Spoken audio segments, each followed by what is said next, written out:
जॾहिं सिखण ऐं सिखाइण जी ॻाल्हि कजे थी, असां अक्सर अहिड़ी का ॻाल्हि तव्हांजे साम्हूं रखंदा आहियूं जेका तव्हांखे मूंखे कुझु सेखारे।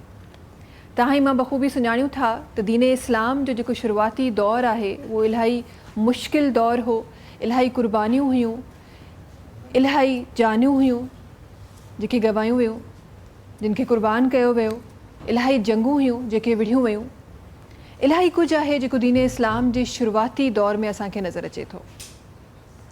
उन ई शुरूआत जी जॾहिं ॻाल्हि कजे थी, इहो वक़्तु आहे जॾहिं दीन इस्लाम आम थी रहियो हो, आहिस्ता आहिस्ता आम थी रहियो हो। हीउ उहो वक़्तु आहे जॾहिं केरु सजदो रब खे कंदो हो त उते बि सवाल खयां वेंदा हुआ, उते बि ज़ुल्म कया वेंदा हुआ, पथराव कयो वेंदो हो। हीउ उहो दौरु आहे। हीउ उहो दौरु आहे जंहिंमें 39 मुस्लिम्स उन टाइम ते 39 माण्हू हुआ जिन इस्लाम क़बूल कयो हो, ऐं अॼु उन शख़्सियत जी ॻाल्हि थी रही आहे जेको 40th पर्सन हो जिन इस्लाम क़बूल कयो। हीअ उहा शख़्सियत आहे जिन जे लाइ किथे मूं लिखियलु पढ़ियो ऐं ॾाढी ख़ूबसूरत लाइन हुई, ॾाढी ख़ूबसूरत लफ़्ज़ हुआ जेके मां तव्हांजे साम्हूं पेश करणु चाहियां थी। हीअ उहो शख़्स आहे जिन जे लाइ असां जॾहिं ॿियनि सहाबियुनि जा सहाबा किराम जी ॻाल्हि कयूं था, असां बख़ूबी ॼाणूं था त रसूल ख़ुदा सल्लल्लाहु अलैहि वसल्लम जा सभु मुरीद आहिनि, पर हीअ जिन जे लाइ लिखण वारे लिखियो त हीअ रसूल ख़ुदा सल्लल्लाहु अलैहि वसल्लम जी मुराद आहिनि। पाण ॾिसण में हिकु भारी बॉडी जी शख़्सियत हुआ, ताक़तवर हुआ, माण्हू उन्हनि खां डिॼंदा हुआ, उन्हनि जी आवाज़ खां माण्हू डिॼंदा हुआ, ऐं उहे जिन इहो अहद कयो हो, हीअ उन वक़्त जी ॻाल्हि आहे जिन इहो अहद कयो हो त बानीअ इस्लाम दीन इस्लाम जा वाली वारिस उन्हनि जो चिराग विसाइणो आहे। तौबा नऊज़ बिल्लाह। मां ॻाल्हि कई रही आहियां हज़रत उमर फ़ारूक जी। हज़रत उमर फ़ारूक जॾहिं इस्लाम जो ज़िक्र थिए थो त उन्हनि जो ज़िक्र ज़रूरु अचे थो, छो त हीअ उहा शख़्सियत आहे इस्लाम जी हिस्ट्री में, ही उहे शख़्सियत आहिनि जिन जॾहिं इस्लाम क़बूल कयो त इस्लाम खे इज़्ज़त मिली।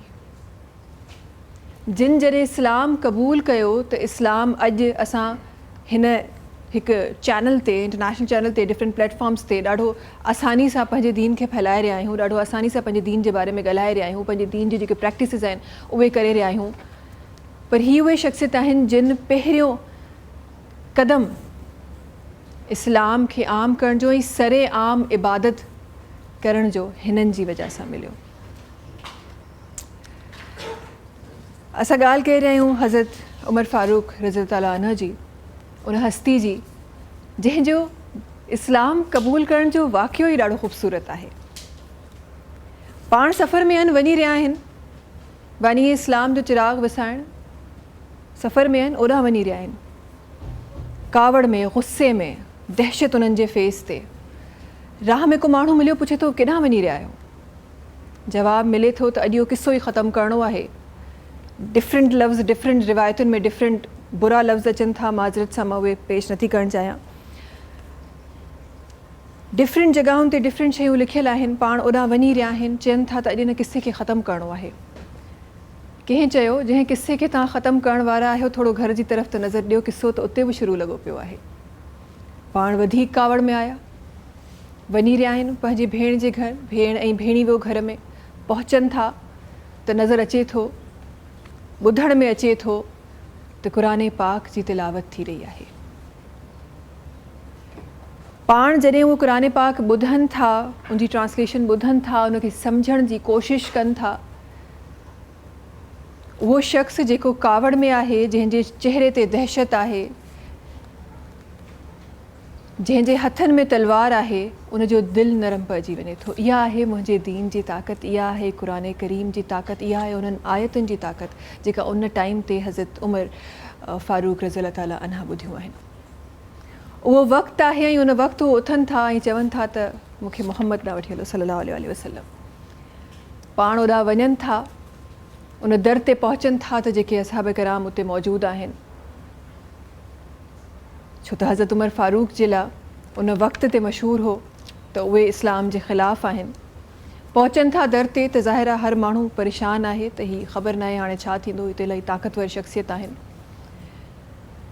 हुकुम थिए थो रसूल ख़ुदा सल्लल्लाहु अलैहि वसल्लम जी तरफ़ां त दर खोले छॾियो, पाण तशरीफ़ खणी अंदरि अचनि था ऐं इस्लाम क़बूल कनि था।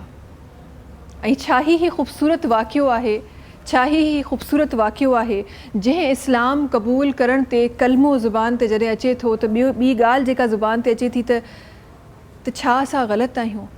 रसूल ख़ुदा सल्लल्लाहु अलैहि वसल्लम जे साम्हूं सवाल पेश कनि था त छा तव्हां सचा आहियो, छा तव्हांजो रब सचो आहे? जवाबु बेशक हामी में अचे थो। त पोइ चवनि था पोइ असां लिखी छो इबादत कयूं? अॼु खां पोइ असांजी इबादत सरेआम थींदी। उहे 40 मुसलमान उथनि था, काबे जी तरफ़ वञनि था ऐं उहो सजदो सरेआम थिए थो। ऐं उते हज़रत उमर फारूक रज़ियल्लाहु ताला अन्हु जी आवाज़ अचे थी त जेकॾहिं केरु पंहिंजी ज़ालुनि खे बेवा करणु चाहे थो, पंहिंजी औलादुनि खे यतीम करणु चाहे थो त अचे साम्हूं ऐं रोके ॾेखारे ई सजदो।